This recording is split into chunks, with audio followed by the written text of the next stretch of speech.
ગુજરાત એટીએસે સુરતના Udhna railway station પરથી 11.59 લાખની નકલી નોટો સાથે એક શખ્સની ધરપકડ કરી છે. પકડાયેલા શખ્સને કોર્ટમાં રજૂ કરતા કોર્ટે 1 દિવસના રિમાન્ડ મંજૂર કર્યા છે. ગુજરાત એન્ટી ટેરરિઝમ સ્ક્વોડ એ સુરતના ઉધના રેલવે સ્ટેશન પર ગુરુવારે નકલી ચલણી નોટોના મોટો જથ્થો ઝડપી પાડ્યો છે.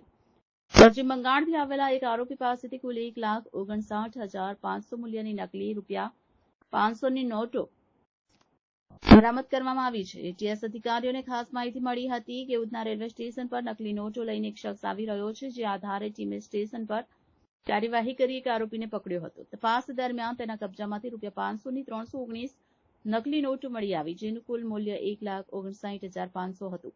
આરોપીને ગુજરાત એટીએસ દ્વારા સુરત કોર્ટમાં રજૂ કરવામાં આવ્યો હતો, જ્યાં કોર્ટે તેને 1 દિવસના પોલીસ રિમાન્ડ પર મોકલ્યો. એટીએસ હવે નકલી નોટોના સોર્સ, ગેંગના અન્ય સભ્યો અને દેશવ્યાપી નેટવર્કને ઉજાગર કરવાની તપાસ કરી રહી છે. રિમાન્ડની માંગણી પોલીસે એ રીતની કરી હતી કે ઉધના રેલવે સ્ટેશન ઉપર એટીએસના બાતમી હકીકતના આધારે એક આરોપી સત્યનારાયણ દેવીલાલ તેલી એની પાસેથી 1,59,000ની ચલણી નોટો મળી આવેલ, જે બનાવટી ચલણી નોટો હતી, જેથી પોલીસે 10 દિવસની ટોટલ રિમાન્ડની માંગણી કરેલી. એમાં પોલીસ દ્વારા અલગ અલગ મુદ્દાઓ જણાવવામાં આવેલા. મેન તો જે બીજો આરોપી ખરી તાહિર નામ છે, કાલી ઉર્ફે રઈસુદ્દીન શેખ, એની ધરપકડ કરવાની બાકી છે. અને બીજી કે ભાઈ આ જે નાણાં ખરી, જે ડુપ્લિકેટો નોટો હતી, એના જે નાણાં ખરી ઓરિજિનલ 59,000, એ કોઈ એવી ટેરરિસ્ટ પ્રવૃત્તિમાં ઉપયોગમાં લેવા છે કે નહીં, એની ખાસ તપાસ કરવાની જરૂર હતી. એટલે હાલમાં 1 દિવસ પૂરતી નામદાર કોર્ટ દ્વારા રિમાન્ડની મંજૂર કરવામાં આવી. અન્ય કેટલા મુદ્દાઓ હતા?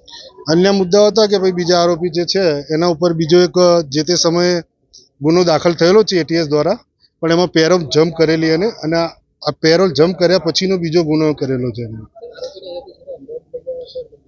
એ હવે આઈઓને ખાસ વધારે ખ્યાલ હશે કદાચ.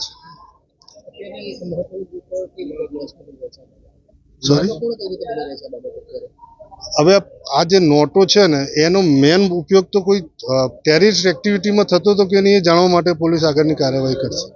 મેન મુદ્દો એ જ છે પોલીસ.